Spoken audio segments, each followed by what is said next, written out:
Obviously, the big news around the world is the war with Iran, the destruction of many of the Iranian leaders, and whether or not for Donald Trump, whether this is peace through strength or the total obliteration of MagA and his political career. So let's break this down. The challenge that I see is that Donald Trump, in his initial speech, he absolutely does not want boots on the ground. He will not deploy the U.S. military within Iranian borders. That much is clear. And I don't know the plan that they have to topple this regime. When you're talking about mass loss of life, unless you completely obliterate those who could come back and strike you, there will be the growing desire for revenge that already exists that will simmer and grow steadily until they put their pieces in place.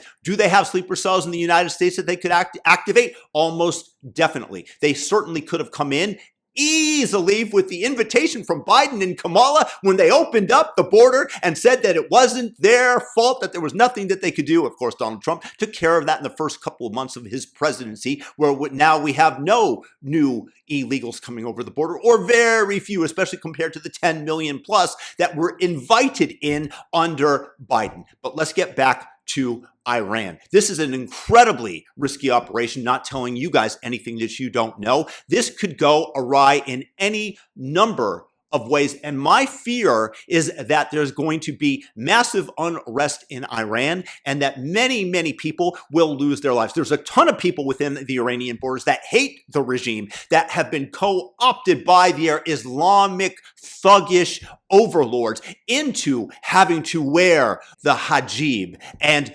everything else that the Iranian clerics demand from you. They have exported terror all over the world. In Argentina, years and years ago, they slaughtered Jewish people. Every single place that has Iranian influence, it's not for good for Westerners. And I certainly do hope that the regime falls and something else replaces it. I don't think that the odds of this taking place in a seamless manner are very good. And yes, in the short run, you're eliminating a threat. You're eliminating the possibility that Iran is going to continue to strike at Israel, and the proxies are that they fund will do so as well. That is true. But then you have to absolutely obliterate the regime, and the plan I don't see as there. Whatever they're trying to do, however they're organizing a color revolution within within Iranian borders that, frankly, a lot of Iranians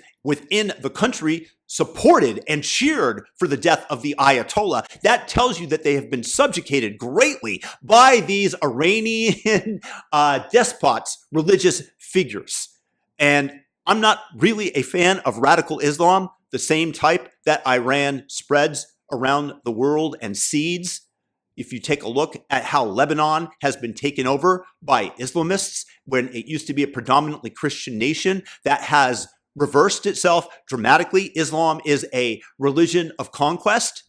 And I've discussed this in another video where somebody created an AI Disney-like video of Islam taking over the Britain and the British Caliphate, it's called. But in terms of America, the Democrats, unless this thing goes absolutely perfectly, the odds of which are incredibly low, they are going to use this and they are going to decimate the Republicans in the midterms. That's just the reality. It only takes a certain number of people to be swayed, and more Americans are going to sit at home, not vote, or be swayed by their messaging. It doesn't matter the fact that they want to transition your children, that they want to end free speech in America. I think we need to push back on this. There's no guarantee to free speech on misinformation or hate speech, and especially around our democracy. That they hide the fraud in Minnesota by organizing against ICE, who are there to deport criminals who are attacking Americans.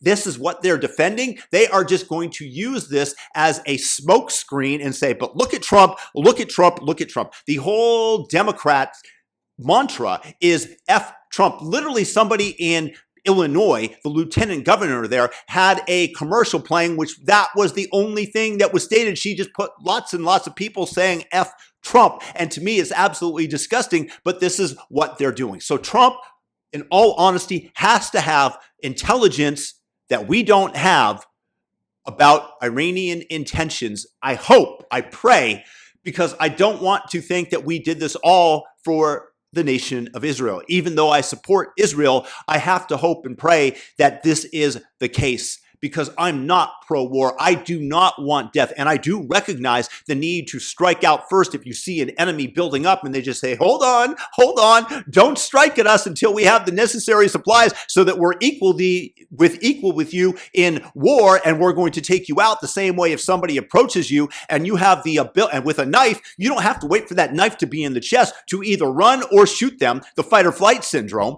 But Donald Trump in America, this thing has to go perfectly. Otherwise, he's going to be destroyed in the midterms, and the Democrats are going to definitely impeach him. Whether or not they have enough in the Senate to do that, I don't know. I don't think so, but life is going to be very, very uncomfortable, and this is just going to be continually played back. They're rooting for American casualties. They're rooting for this to go south, unfortunately, because that's what the Democrats are today.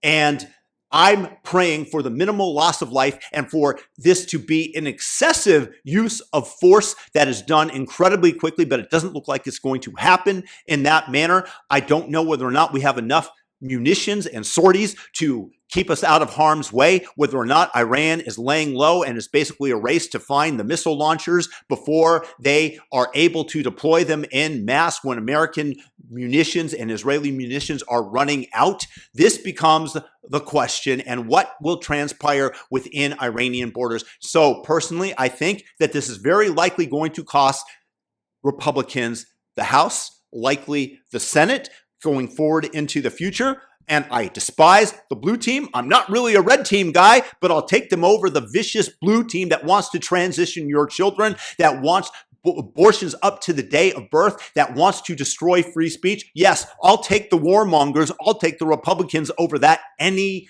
day, because the blue team, frankly, is evil. And this is going to end not so well, is the likelihood. And my prayer is that Donald Trump knew something that we didn't, and that is what precipitated this attack.